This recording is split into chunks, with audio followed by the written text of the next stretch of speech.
The church is silent tonight. Rows of wooden pews sit in darkness. Only a few candles burn near the altar. Their flames move slowly, casting shadows on the old stone walls. You walk across the floor, your footsteps echoing softly. You reach the entrance doors. They are heavy, old, and worn by time. You push them closed. The sound travels through the empty church. You reach for the lock. You turn it carefully. Click. Now the church belongs only to you. Outside, the town sleeps. The desert wind moves through quiet streets. Inside, you walk toward the altar. The same altar where people kneel every Sunday. The place where they whisper prayers. The place where they beg for forgiveness. You kneel behind the wooden structure. Your hand slides beneath the carved frame. Your fingers search for the hidden groove. You press against it. The panel moves quietly. The altar opens. Inside are stacks of cash, bundles wrapped in rubber bands, hundreds of thousands of dollars, cartel money. The church bell rings above you. Midnight. You pull latex gloves over your hands. You take out the first bundle. You start counting slowly. 1, 2, 3. The sound of the bills moving through your fingers fills the silence. Every Sunday, people come here looking for forgiveness. But every Monday night, you clean blood money. Your church sits in a small border town surrounded by endless desert. It is the kind of place where life moves slowly. People greet each other by name. Children ride bicycles through dusty streets. Families gather for Sunday Mass. But beneath the calm surface of the town, another world exists. A world of trucks moving across borders. A world of quiet deals. A world controlled by the cartel. Everyone in town knows it exists, but no one speaks about it. And somehow, you became part of it. Your name is Father Mateo, a priest who once believed deeply in faith. You studied theology. You believed in redemption. You believed people could change. When you first arrived in this town, you thought you could help people. You thought you could guide them. But the church was already struggling. Attendance was falling. Donations were disappearing. The roof leaked every winter. Water dripped from the ceiling during storms. Electric bills piled up on your desk. You tried everything: community dinners, fundraising events, letters asking the diocese for support. Nothing worked. The church was slowly dying. Then one evening, a black SUV parked outside. You saw it through the stained glass window. A man stepped out. He wore a clean suit. His shoes shined under the streetlight. He walked calmly through the church doors. He entered the confessional booth. You sat on the other side of the wooden screen. His voice was calm. "Father, our organization would like to help the church." You knew immediately who he worked for: the cartel. His offer sounded simple. They needed a quiet place, a safe place, a place to store money. No violence, no weapons, just money that needed to disappear for a while. In return, the church would receive generous support. The roof would be repaired. The bills would disappear. The church would survive. You refused at first. You told them the church was sacred. You told them this was God's house. But a month later, the electricity was almost shut off. Rain poured through the damaged roof. The church was days away from closing forever. Eventually, you called the number he left. You told yourself it was temporary, just until the church recovered. That was 7 years ago. The system you built is simple. Cartel couriers arrive during Sunday Mass. They sit quietly among the congregation. They look like normal visitors. When the donation basket passes through the pews, they drop thick envelopes inside. From the outside, it looks like a normal donation. But inside the envelopes is cash, sometimes $20,000, sometimes $50,000. sometimes more. You created several charity programs, food assistance funds, community support projects, education scholarships. Each charity has its own bank account. Local businesses connected to the church help move the money. Restaurants, repair shops, construction companies. They report large donations connected to church programs. Later, the church returns money through contracts or services. On paper, everything looks legal. Even the confessional booths have another purpose now. Behind one wooden panel, there is a hidden slot. Cartel couriers kneel inside. They slide envelopes through the opening. Sometimes they whisper coded phrases.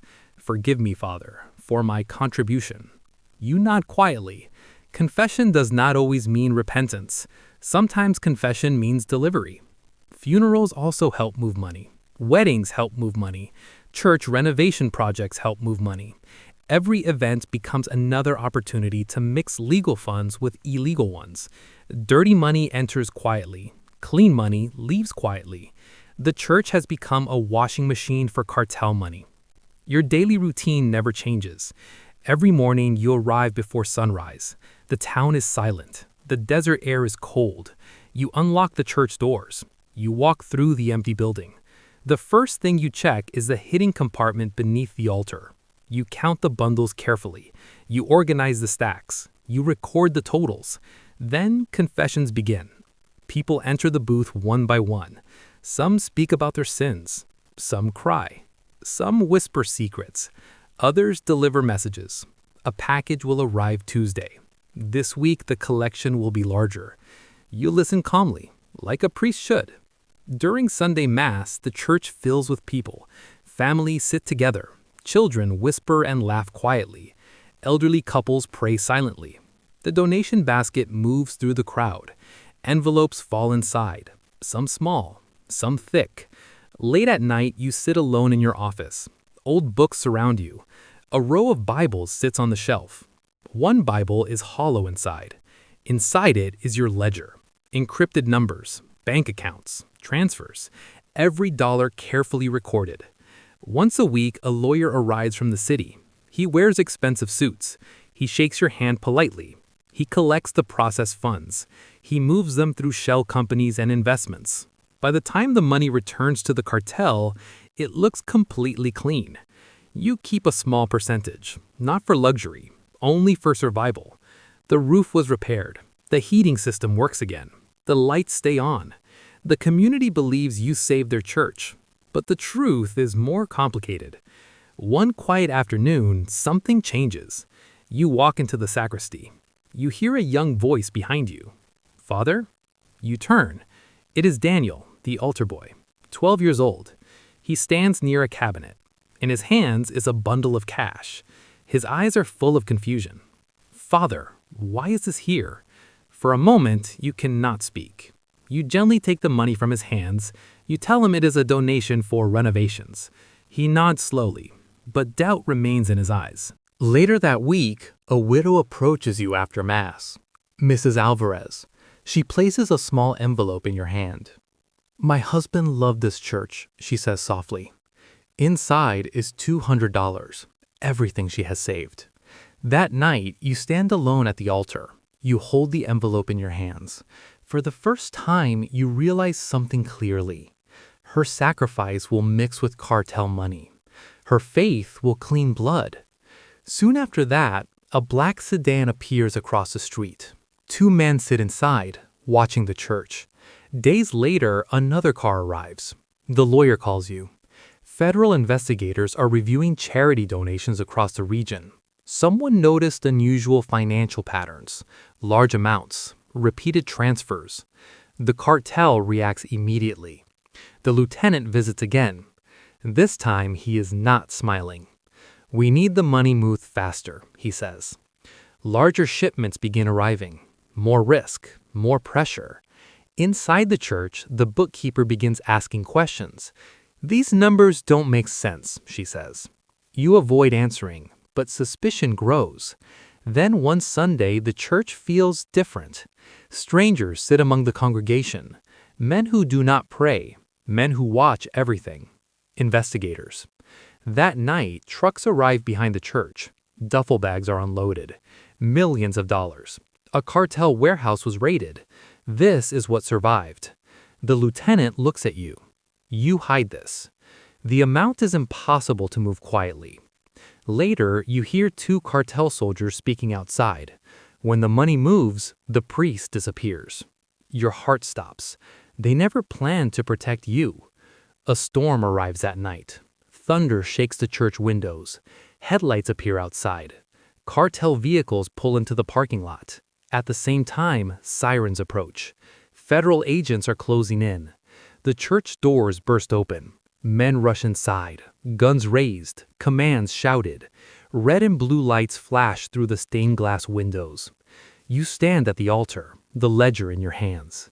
Every secret, every name, every transaction. An agent shouts, "Father, step away." The cartel lieutenant raises his weapon. You move, you die. Thunder explodes above the church. For a moment, everything stops. The altar, the guns, the storm. The next morning, the church is surrounded by police tape. Broken glass covers the floor. Reporters gather outside. Inside the sanctuary, the altar still stands, but the hidden compartment beneath it is empty. The priest is gone. No body, no arrest, no explanation. Weeks later, in a remote chapel far from the border, a man wearing priest's clothes kneels beside a small fire. The ledger burns slowly. Names turn into ash. Secrets disappear forever. The man closes his eyes quietly. And somewhere far away, a church bell rings again.